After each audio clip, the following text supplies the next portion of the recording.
et à tous, bienvenue à Pierrick Blandino qui est notre invité aujourd'hui. Pierrick Blandino est diacre et donc on va découvrir un petit peu le ministère diaconal aujourd'hui. Alors nous sommes devant l'église Sainte-Thérèse. Il fait un petit peu froid aujourd'hui, mais c'est pas grave, on a préféré être en extérieur. Pierrick, bienvenue, merci d'être avec nous et d'avoir accepté de répondre à notre question. Alors ma question première va être plus personnelle. Votre famille n'est pas originaire du Morbihan, ni même de Bretagne. Alors comment êtes-vous arrivé dans le diocèse de Vannes? Alors je suis arrivé dans le diocèse de Vannes suite à une mutation. Après la Loire-Atlantique, j'ai été 75 mois dans le Nord et je crois que mon ministère de diacre a commencé à germer dans le Nord. Voilà, donc un parcours qui est déjà un petit peu ancien, on va le voir tout à l'heure, puisque vous avez été ordonné diacre le 13 février 2005, ça commence à compter un petit peu, enfin 17 ans. Et comment aujourd'hui est-ce que vous analysez ce moment? Est-ce qu'il y a un avant et un après, ou est-ce que c'était une étape dans un parcours, une évolution beaucoup plus globale? Lors de mon ordination, rien n'a changé. Mais en même temps, tout a changé. J'ai reçu la grâce du ministère et il y a vraiment des choses que j'ai pu faire, que j'ai pu dire, que je n'aurais jamais fait auparavant. L'ordination m'a apporté aussi un but dans la vie.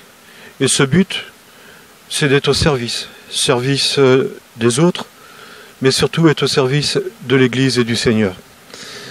Pour moi, être diacre, c'est avant tout une notion de service, sans doute. C'est ça la première chose. Oui, c'est une notion de service. Personnellement, je ne me serais jamais vu appelé à la prêtrise, puisque je lis dans les évangiles le Christ comme serviteur, non pas comme pasteur. Ce qui est la chose essentielle pour moi. Je ne vis pas l'Eucharistie pour la vivre, j'essaye de la vivre au quotidien. Je ne la célèbre pas, mais je la vis au quotidien. Et pour moi, c'est une grosse différence.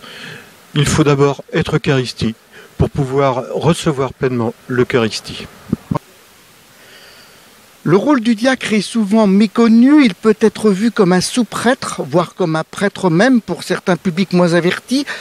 C'est un ministère ordonné comme le ministère presbytéral. Comment vous situez-vous? Comment expliquer le rôle du diacre? Alors pour moi, le rôle du diacre, ce n'est surtout pas d'être prêtre. Nous ne sommes pas là pour être au service d'une paroisse, mais au service de notre évêque. Nous sommes au service de l'Église, mais aussi et surtout des plus pauvres. Et nous sommes là enfin pour rappeler à notre Église qu'elle est servante. Ce ministère, pour moi... C'est important pour vous. Comment est-ce que vous le vivez au quotidien? Le ministère de diacre, je crois qu'il ne s'explique pas, tout comme le prêtre, comme le ministère de prêtre. Il se vit d'abord. Il se vit profondément dans notre cœur et dans notre foi. Pour moi, le ministère du diacre, c'est un ministère où le diacre s'offre aux autres pour les aider quand ils sont peut-être dans la peine ou qu'ils ont des difficultés. Oui, pour les aider, certes, mais aussi pour être avec eux, les accompagner là où ils sont, avec ce qu'ils sont et comme ils sont. Le diacre est là pour être au milieu des hommes, dans le monde, et non pas pour être renfermé dans une sacristie ou un presbytère. Le diacre doit être signe de l'amour de Dieu pour tous les hommes, là où il est. Et personnellement, je le vis au travail, au syndicat. Mais je le vis également à travers les copains, les jeunes que je rencontre, les personnes qui sont à la marge de notre société. Là est la place du diacre. Là est la place du diacre qui doit être véritablement auprès des gens. Le diacre, c'est celui qui est sur le seuil, c'est celui qui doit être passeur. Passeur entre ces personnes qui sont très très loin de l'Église et l'Église elle-même. Ça signifie que dans votre milieu professionnel, vos collègues ou les gens qui gravitent autour de vous dans ce milieu professionnel savent que vous êtes diacre. Oui, tout à fait. Et des fois, on peut en rire parce que j'ai des réflexions un peu marrantes, des fois un peu déstabilisantes, des fois des questions qui peuvent m'amener à la réflexion, mais qui peuvent aussi m'aider à grandir humainement. Être diacre au travail, c'est d'abord être signe pour eux d'une présence d'église au milieu d'eux. Voilà, mais si je le fais, c'est en toute humilité et comme tout un chacun, comme tout collègue, eh bien, j'essaye d'être moi-même au travail, avec mes qualités et mes défauts.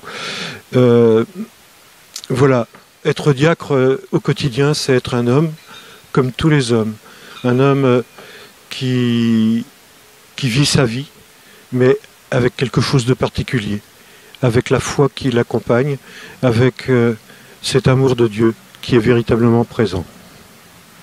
C'est une belle définition, merci. Alors, le diacre, il a une lettre de mission.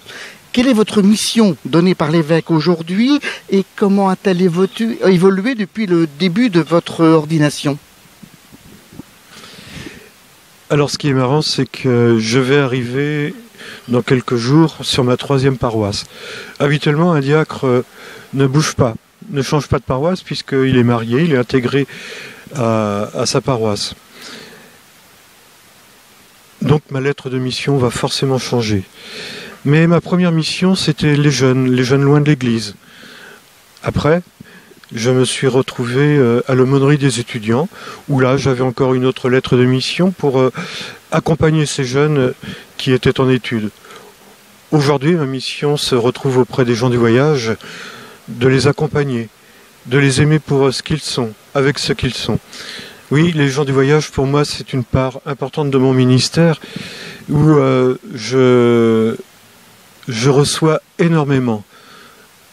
Où ces personnes m'amènent à vivre ma foi pleinement, car ils ont véritablement des questions, ils ont véritablement quelque chose qui les habite, et lorsque nous avons des préparations de baptême à faire, il n'y a pas besoin de faire de catéchèse extraordinaire.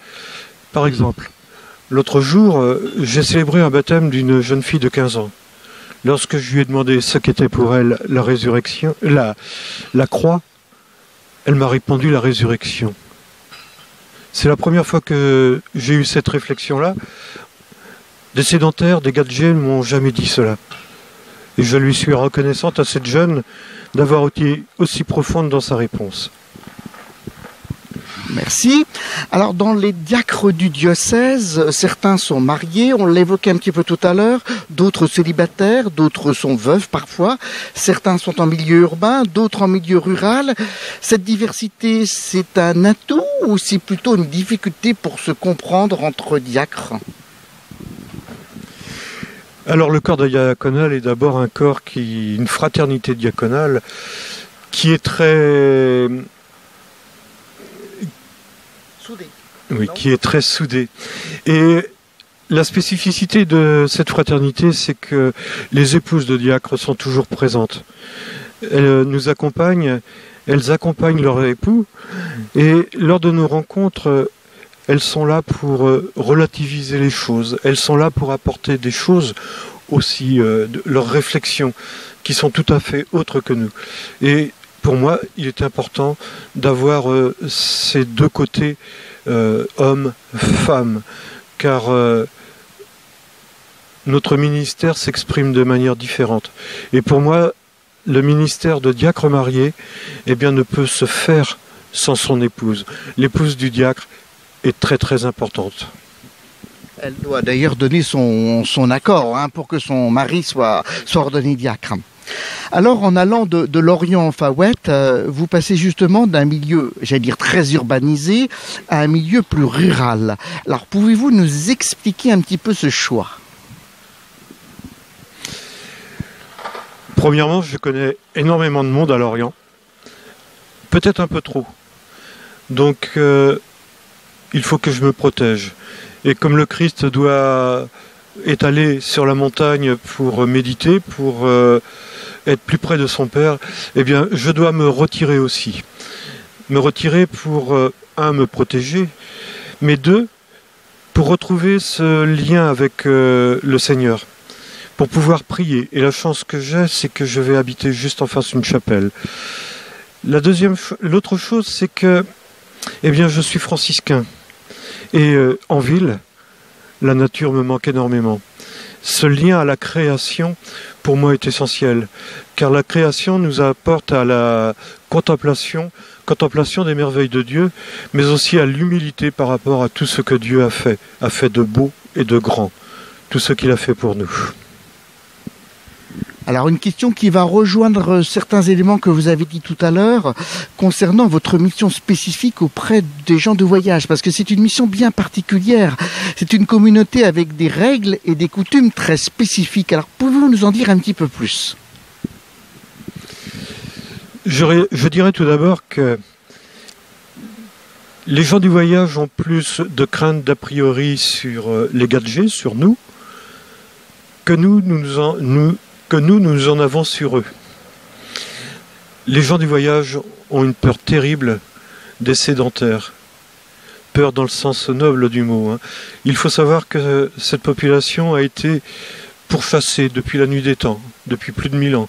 Ils ont connu l'esclavage, ils ont connu la déportation, l'internement, ils ont connu l'humiliation, ils ont connu toute espèce de mise à l'écart. D'où peut-être leur réaction des fois un peu surprenante, leur réaction de renfermement aussi.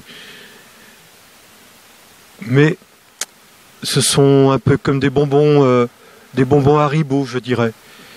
Ouais, ils sont durs de l'extérieur, mais combien tendres à l'intérieur. Et c'est véritablement une population qui m'est très chère. C'est une nouvelle famille pour moi.